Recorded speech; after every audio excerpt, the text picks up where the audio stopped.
Right, it's just after 6:30. We're going to go ahead and get started. The first few slides are a little bit introductory. Hopefully other people will join us on this beautiful summer-like evening. As you're joining us, if you could please mute yourself, I'd appreciate it. It tends to cut down on background noise and feedback at my end. If we could all use the chat space to communicate, that would be great. You should see a little chat bubble that you could open up that everyone could type and see everyone's comments. And I really hope we do utilize that during our presentation. So welcome everyone to a community event of mobile therapy centers. We're going to be talking about family strength and resiliency during the COVID-19 pandemic. Just a few notes as we get started. I guess it doesn't matter if I ask if you're able to hear me, because either you can or you cannot. Hopefully people who can't would see our note up here. But again, if we could keep ourselves muted throughout the presentation, I'd appreciate that. But please, please, I hope everyone does use the chat space. I always find that it's more helpful to all of us participating if we all share thoughts. I wish I had all the magic answers, but what I hope to do is give a framework, something for us all to think about, and a starting point for discussion that I hope we all share and present our ideas. At the end of the presentation, I will be putting up a slide with contact information for mobile therapy centers as well as for myself at Mobile Therapy. So if there's something more we could do for you or questions that come up afterwards, feel free to share with us, drop us an email, as well as visit our Facebook page. For those of you who may not be familiar with mobile therapy centers, I just wanted to give you a little background of who we are. We are a private therapy company based in Libertyville, Illinois, but we provide services throughout most of northern Illinois into southeastern Wisconsin, as well as eastern Iowa at this time. We have telehealth services, which are very important during these days of stay-at-home orders, which is going to allow us to reach many more people as we go forward. So if there's ever anything you think we can do for you, feel free to call us. We're happy to talk to you and to see if there's some services we can offer. I just want to, as I said, give us a platform for what we could do, what we could all talk about when we're looking at how COVID-19 is affecting all of our daily lives. And what I really want to do is start with the base of looking at resiliency. Because from the framework I'm coming from, this is really what we're talking about, is not only how do we get through this crisis, but how do we get through it coming out stronger and having learned from being there. The definition you're seeing up on the screen was from Dr. L. Siebert, who did a lot of work looking at survivors and traits of what not only help people survive horrendous tragedies in their life, but what helped people move on and people who did better. And we're talking did better health-wise, did better, success at any level, the way you measure it. And what I really like, look at the two parts of his definition, is one, when he talks about people being bent, compressed, or stretched out of shape. I think that's something we probably could all relate to. Certainly I could relate to feeling that way these last couple of weeks, not knowing where we're going to go. But when we look at the second part, that's what we're going to really focus on today, is how do we get through this? How do we recover? And those of you who are parents out there, some particular notes on how do we help our children get through this and just make our family more resilient going forward and make sure that we do come out of this at the other end. Because when we're going to talk about recovery for the pandemic, it's not going to be a point in time where the stay-at-home orders lifted and everything goes back. Recovery is going to be many levels for a long time to come. So this is something that we are going to be dealing with for quite a while. I'd be interested if you could all use your chat space. What are your feelings of resiliency, or what are some qualities that you feel would be part of that definition? I really like everyone to share as we go through this together. So I look to break down what I feel the challenges are during this pandemic, things that we all could relate to, that we all are dealing with. And I want to look at each of these, talking about not only why is this an issue for us, but what are some actions we could take? Because what I hear from people is the feeling paralyzed, feeling helpless. And so I want to give us a way, because the opposite of being helpless is being able to take action, being able to do something about our fears. So let's start looking at these one at a time. First, we're dealing with the fear of the unknown. Human beings are hardwired to survive.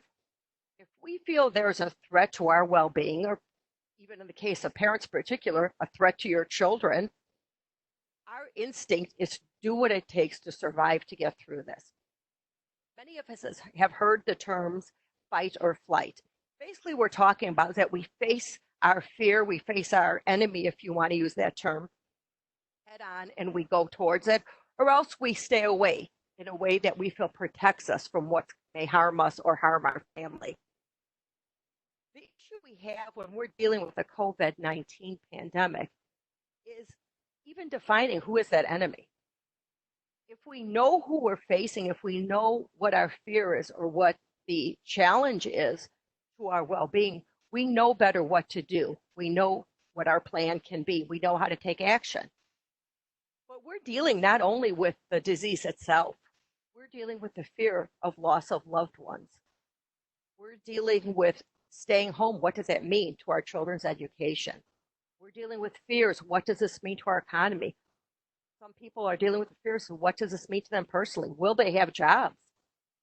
Will the places where they work survive?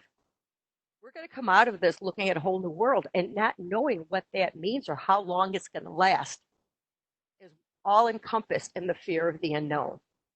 So when we think about what can we do and actions we could take, it's very important that we gain knowledge and we share knowledge. Now, we're going to talk in a minute about putting parameters on gaining that knowledge as not to overwhelm ourselves. But we need to have knowledge to know at all levels what's going on so we better understand and take some of the mystery out of this unknown that we're dealing with, or the many unknowns we're dealing with, really. We need to be able to look at the here and now and keep our fear in a capsule, if you want to say, in a form that we could look at and say, this is what we're dealing with. And for some of us, like when we're dealing with any sort of issue that is a threat to our well-being, a threat to our mental health, it's always helpful to keep breaking it down until it's to a level that we could understand and we could deal with and be less afraid. So, for example, if we're looking at what's going to happen a year from now, that's just so overwhelming. It's hard for us even to conceive because we don't know. And it just heightens the fact of what we don't know. We look at 6 months, at 3 months. But if we start getting to say, hey, let's look at right now, our stay-at-home order in Illinois is to the end of this month. Let's try to get through that. Or let's try to get through this week. Or for some people, let's try to get through today. And that's okay. We need to look at personally, how do we break it down into an entity that we can control and to be able to name our fears. For some of us, the fear may not be getting the disease. The fear may be, am I going to come out this at the other end with being able to support my family? Am I going to feed my family today? So we need to be able to name our fear before we know what we can do about that. The second challenge I think that we have that I believe is in some ways really unique to what we're dealing with today as opposed to other tragedies or other crises we may go through is the social isolation. From the time we are born, there are just study after study out there that shows that social contact and interaction with other human beings is as essential for our survival as food and water. There are studies, a lot of studies were done on infants that show not only figuratively, but literally, they will die if not having social contact. They will not thrive. They will not do well. We're seeing more studies as our population ages with seniors as well, that we're seeing the same issues and seniors, withering and talking about how it's important we keep in contact with them. Well, now we're facing a pandemic that not only are we all told to stay at home, we're told even when we're out to stay away from other people, particularly to stay away from our seniors, because they are the most vulnerable population. So, what we need to think of when we think of this is that social distancing does not mean we need to isolate ourselves. And we need to change the definition and start looking inward of what we're thinking and what we need. When we hear stay at home order and we hear terms like social distancing, the panic comes, I believe, not necessarily from us staying in our homes as much as because we could go outside. It comes from us not having that interaction, that connectiveness with others. Because remember, when we talked about our survival, as human beings, we know instinctively what we need to survive. So our fear comes from us being able to connect with others. So we need to look creatively how to maintain those relationships and to think about, okay, how do we connect with people? We live in an age where there's so many ways for us to connect that it really is up to us to creatively just think a little differently than perhaps what we're used to day. I would like, if everyone, because I have heard things, I have seen things in my neighborhood. I would like everyone, if you could please use your chat, give me some ideas of some things you have done to stay connected with those people who are important in your life, people who you maybe cannot see at this point. I know, for example, in my neighborhood, I saw someone going down the street, a little 3-4 car caravan, beeping horns with a big cutout on the top saying wave to the birthday girl. And everyone did and waved. Way to connect, stay connected. Heard of people having, virtual dinners together. Zoom seems to have exploded overnight as a platform many people are using. If you have other ideas, not seeing anyone type in anything, but please, I appreciate, and I think everyone would appreciate, think of what you have done, how you've connected for us to share those ideas. And when we think of home and think of our stay-at-home orders, to think in terms of those of you out there who are parents, as, we talk about the epicenter of the disease. Your home is the epicenter of relationships. And so when I talk about looking inward, also think in those terms as well. We learn what it means to be a human being, to be in relationships, to have that social contact when we're born by our family that we're born into. Parents out there, your children are learning that from you. So we need to keep in mind what we should be focusing on when we're going through this, is that we're going through this together. We're building that base, those roots for our kids. There's a real old saying out there, but it talks about giving our kids roots to grow and wings to fly. And what that means, if you picture like a tree in those roots, something to anchor you, something so when you go out there and you fly and you leave, because the children will leave someday, you want to know they're prepared when they go out into the world. So when we're dealing with a crisis, it's a chance really to make those roots, to make our home that solid place. Whether or not our children could express it to us, they are feeling what we're doing, and they are feeling what we're feeling, and they're feeling many emotions themselves. So we need to be sure that we're still having that connectiveness for their growth as well as our coping mechanisms. The last challenge I want to discuss a little bit here is about the loss of control that we feel. There is a direct correlation between feelings of losing control of your life to increased depression and anxiety. When we're talking about losing control on so many levels and the uncertainty, it's easy for this to spiral down and become clinical issues where it could affect our lives in ways that are detrimental and long lasting. Parents have a little bit compounded on top of that because they also may feel helpless. You may also feel helpless to be protecting your children from something. And that's really a helpless feeling as a parent, to think you cannot protect the world around your children. So when we put that together, it could be very scary. I am very concerned when I hear on the news, and I've heard it more than once, different sources, the alcohol consumption, how it has gone up in this country in the last few weeks, something like nearly doubling. That's scary when you think about it because not saying that people shouldn't drink, can't drink. I'm not here to judge anyone. I want you to think introspectively yourself. If you find your own, whether it's alcohol, whether it's other substances, whatever your coping mechanism is, anything we're doing in excess, often it's because we're avoiding dealing with issues. We need to look and think of what we talked about before, that we're not turning a bad situation and making it dysfunctional.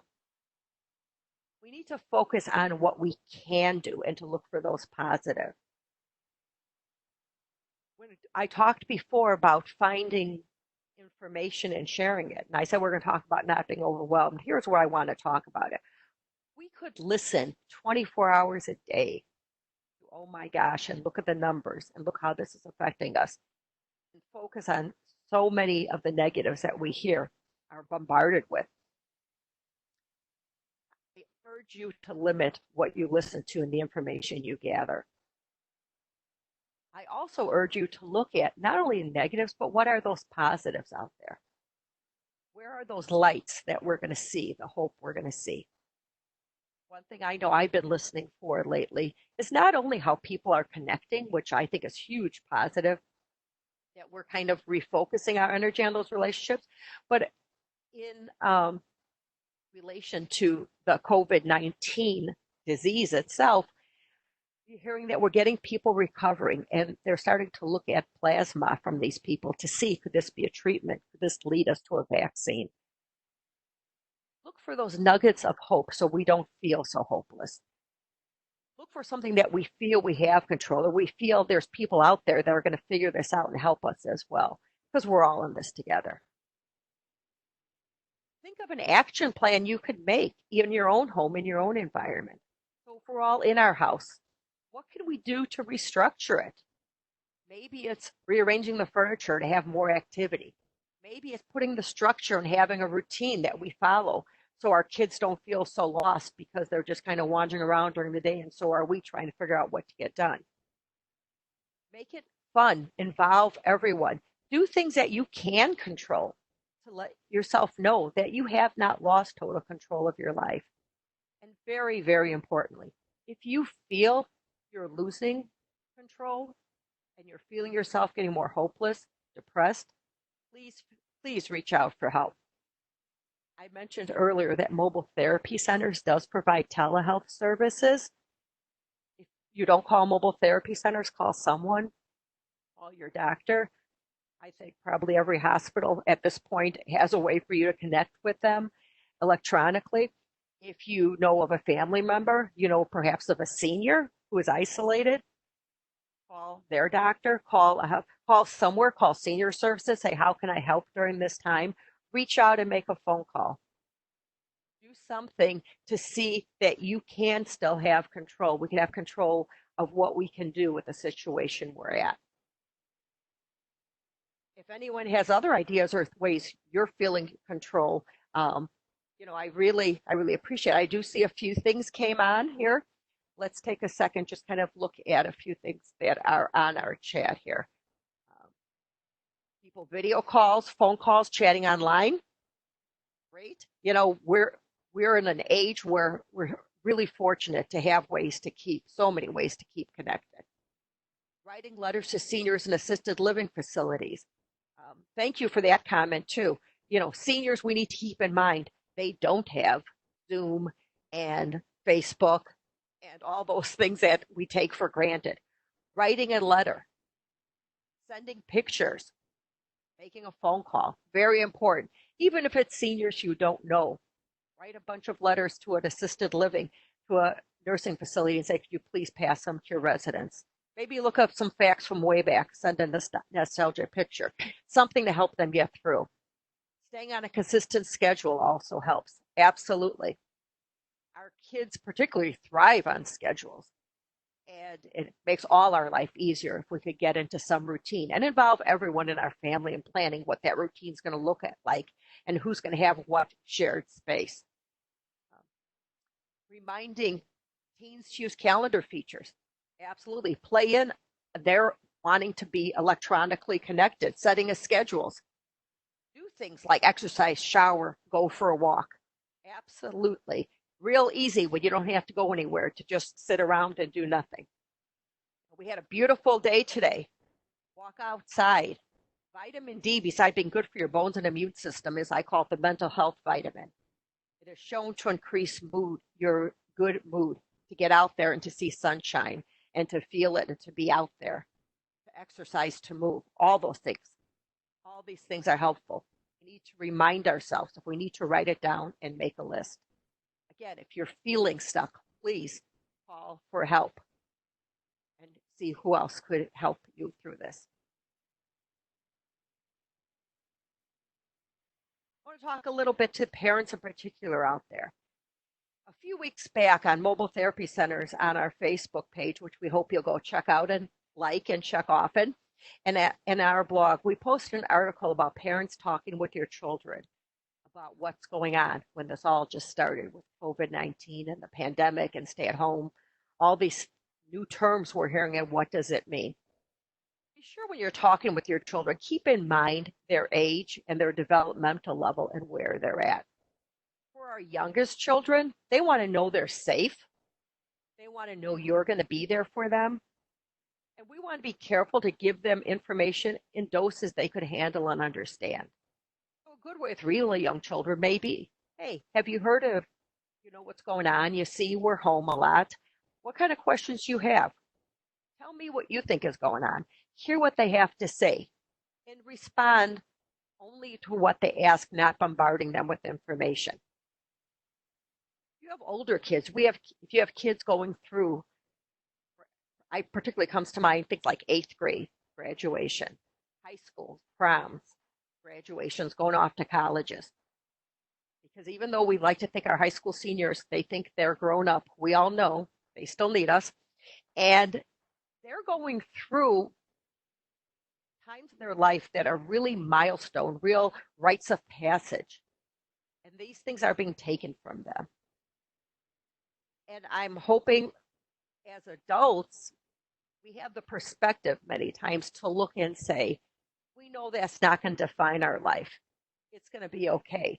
For our children, this is everything to them. This is their life. Their world just crashed in around them. And they don't know how they're ever going to get through this.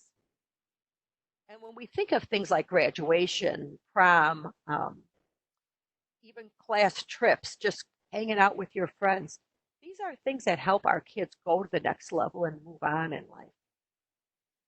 So, a few things here. Use our imagination again. How can we celebrate your graduation? Maybe put on a virtual graduation. Talk with your schools. See what they're doing to keep classes connected. But also revise our expectations a little bit. Our kids are going to act up.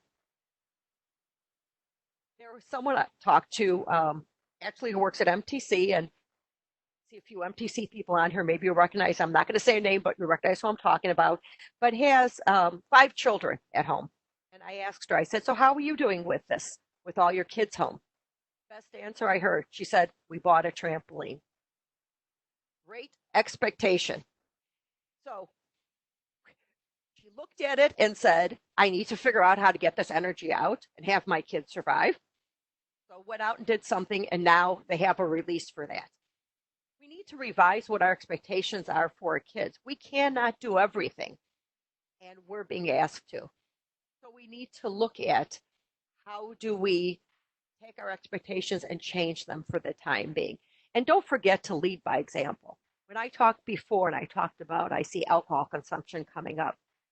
Our children are watching how we're handling this. They're watching how we function. They're watching how we problem solve and how we deal with issues.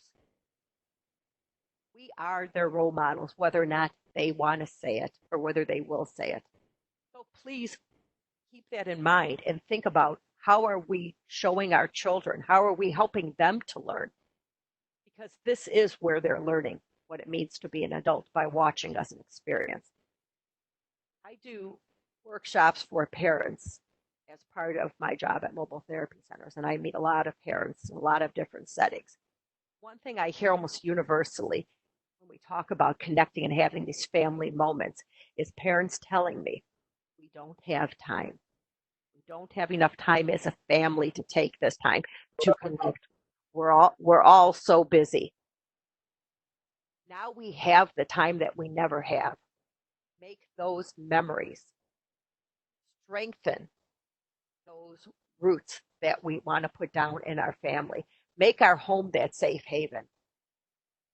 Long after this is over, your children are going to have that connection and they're going to remember what happened. We're all going to learn how to deal with this. We're going to move on, but your kids are going to remember that and keep that connection as they go on and as through the years they form their own families.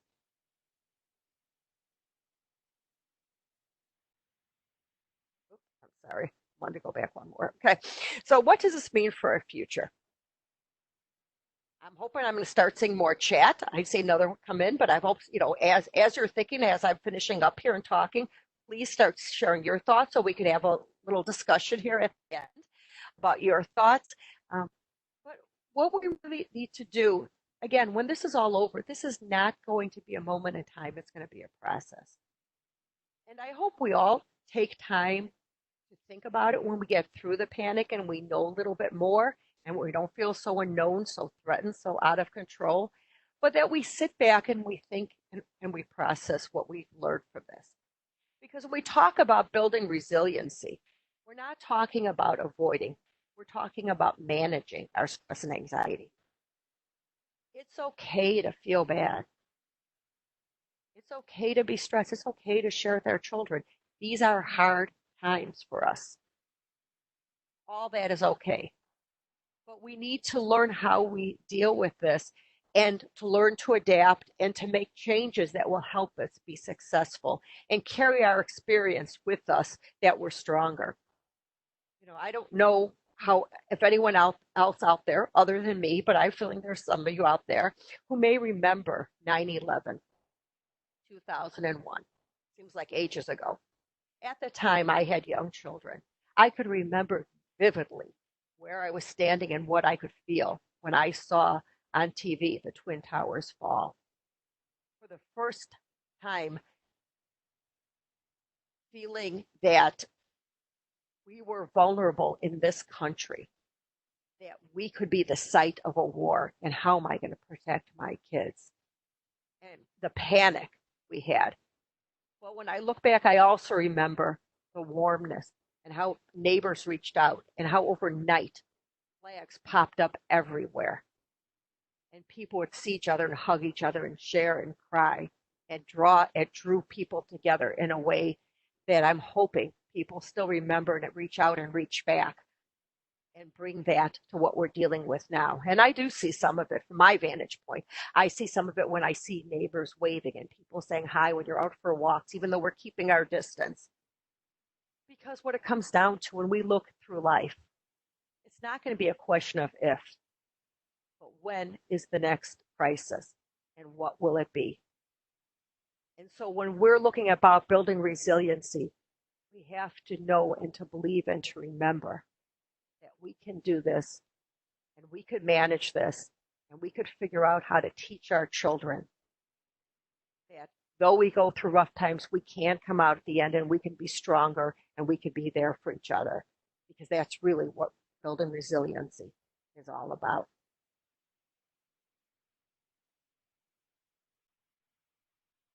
I am going to leave this up. I'm hoping we get a few more comments. I'm going to read. I got one more here for chat, but if other people want to share thoughts while we're doing this, this is contact information for mobile therapy services. Our website, again, we do have a running blog on there as well, as if anyone would be interested in contacting us. There's an Ask the Team email. You could ask us anything. We'll be happy to get back to you, and our phone number as well. We are having telehealth services and we are checking our emails and responding to people. There's also on the bottom of my individual email, if you'd want a copy of the article I referenced, or you go on Facebook and you see it and you like it, I'd be happy to send you a copy as well. Or if there's something else we could do for you, we'd be happy to hear from anyone. The other chat comment I have on here, it says people need to remind their children not to open doors during stranger this time. I think that's always good, but especially, unfortunately, there's people out there who do take advantage of stressful situations. Again, this is a great time as our family to reinforce and to reinforce to our kids, safety at all levels. As far as, how do we handle someone coming to the door? How do we handle, our kids younger and younger have cell phones, they have emails, they have, their own Facebook accounts. How do we handle all these issues? As well as the washing the hand, the covering the sneezes, all these things that we should be doing anyway with our children to keep them healthy and safe. But it's a great opportunity for all of us to be together with this. I see we got another comment here. Encourage children, five, now draw a picture of what they're grateful. Gratitude journals. That's a great idea. One thing a day to focus on opportunity to keep them looking forward to reporting each day.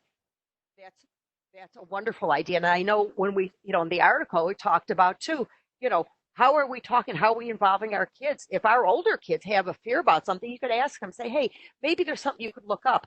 Let's sit down and report a plan. And I think that's what I'm hearing too. Let's sit down. Let's all of us each day. What are we grateful for today? To focus on some of that optimism. It's too easy when we're dealing with these tough issues to only look at the negative. We need to look for that positive. Really, for our young children, I will pretty much guarantee a positive is they have all of us around. This is great. I say kidding around to people, I no longer have younger children, but I have my dogs. My dogs are happy as can be that we're here, positive for them. Uh, but, our young kids, they're looking towards us and looking towards our older siblings too. So that's great to involve our kids with that. A collage with the family to help display how everyone is feeling. Also, great ideas. We could talk about feelings and reinforce to our kids. Feelings are okay. I said before, it's okay that we're scared. It's okay that we're sad. Let's think about what we could do to help ourselves feel better. I said maybe this is the time. I say, push back the furniture and have a dance party. Be wild, be crazy.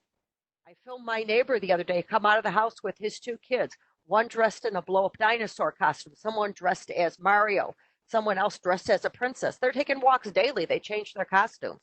What a great idea. Not only are you getting neighbors looking and bringing smiles, you're showing your kids, hey, let's go out and have some fun together. It's okay. Take care of your pets, their family too. I know my pets certainly are. Um, so I think that's true how everyone feels. Again, it's a great resource, and pets are a great comfort to people. We have therapy animals out there. I think our own pets, they're just very therapeutic to us. There's still many, many ways we could find joy. What else we have here? Live in a state. Okay. The teacher and mom seems then they're magnet. I understand that how can I help my students understand my teen understand that people need help? She doesn't want us in her life as it is. Now we're all fighting. Any advice? I think if other people, please feel free to chime in. Someone's asking, saying that with teens, it sounds like I don't mean to put words in your mouth. Please feel free to type in if I'm misquoting you here. That you think with teens it could be a particular challenge because they don't understand the magnitude, or they're used to having things that are luxuries and they just think this is a big inconvenience. So saying, what do we do that we're fighting? I think one thing, uh, and I think one thing, we could look at is to look at when I talked before about let's dial back and maybe sit down with our teens and have a conversation with them about everyone's expectations. Teens are a unique animal. When I talk with parents, I always say, toddlers and teens are kind of the same from a developmental perspective. They tend to really believe that they have answers and that they're the center of the world. And, we want to teach them they're not, but I think what's really going on too is they're also afraid. And so it's not cool when you're a teen to say you're afraid. So what you do is you tend to act out. They're also developmentally going through this process of starting to break away from you, trying to leave you, which is their job. I always tell parents, and You can tell when I have really young kids, parents sometimes get a horrified look on their face at first when I say this, but your job as a parent is to help your child lead you someday. And teens developmentally, that's why they get that attitude, because they know that time is coming soon. And it's scary. Try to think back to your own years. It's scary to think, I've had mom and dad or whoever here taking care of me for years. And you're right. Many teens have a lot of luxuries that a lot of people didn't have in the past. But all of a sudden, if the reality is going to hit them, that at some point they're being asked to make decisions and a lot of pressure academically, much more than used to be, I think. Okay. So it's their fear. So sit down. And sometimes we have to dig really deep when we're all stuck together in the house, but say, hey, we need to sit down and talk. Or maybe say, could we write a letter? Everyone write a letter how you feel. That's a starting point. And just try to see what can we do. And to reach and to make a plan, how can we all reach out and take ownership yourself? Again, believe it or not, your teen is watching you and they are looking at you. And so if we get in this position when we're just fighting each other, that is what we are teaching them as well. So sometimes as not hypocritical, I can't even think of the word I'm thinking for, but as it feels counterintuitive, as counterintuitive as it feels to us, sometimes those are the kids we really need to stop and say, you know what?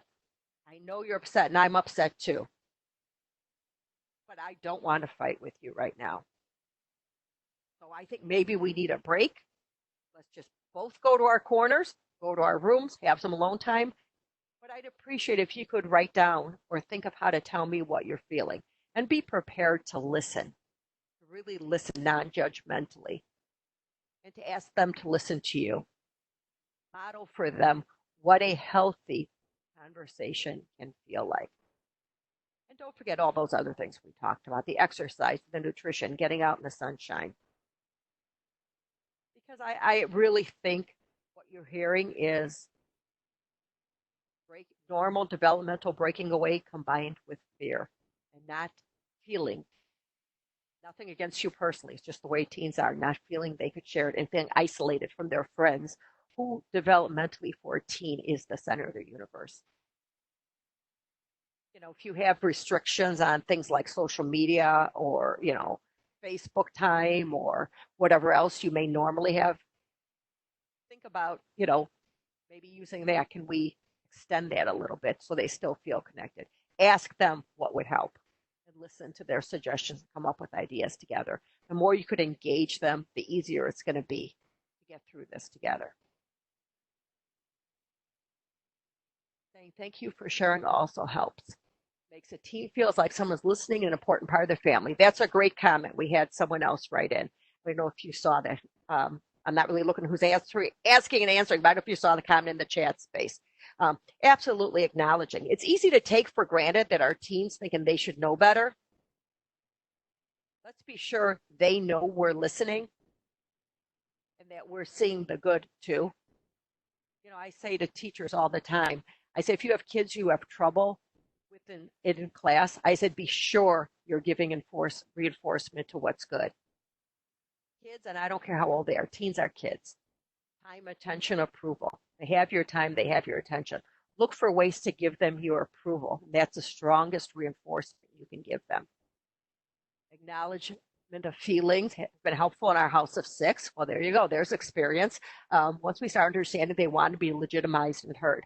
Absolutely. That's what we're all saying, I think, in different ways. Make sure we're acknowledging that it's not just, oh, you're a teenager. You don't know and you think you know it all. Recognize where they're coming from, but also acknowledge them and also acknowledge the contributions they can make and to recognize when they are doing something. If it's as simple as picking up the dishes. Thanks for helping. Or ask them.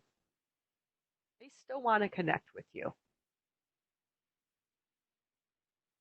Does anyone else have any questions or any comments they would like to share for everyone? I know I appreciate everyone's participation and people who shared. Um, People have questions or comments later on, want to give us any feedback. Again, you have our contact information. You could send it to Ask the Team at mtcus.com or to me, the bottom, CMORRONE at mtcus.com. Thank you to everyone for signing in. I know it was a beautiful day out there and it's really hard to come in this late at night, but I hope you found something helpful, something to think about, and I hope you found a sense of community and connection that helps carry you through. I wish you all health and well being, and I hope to be in touch with all of you at some point, in some way. Thank you and keep well.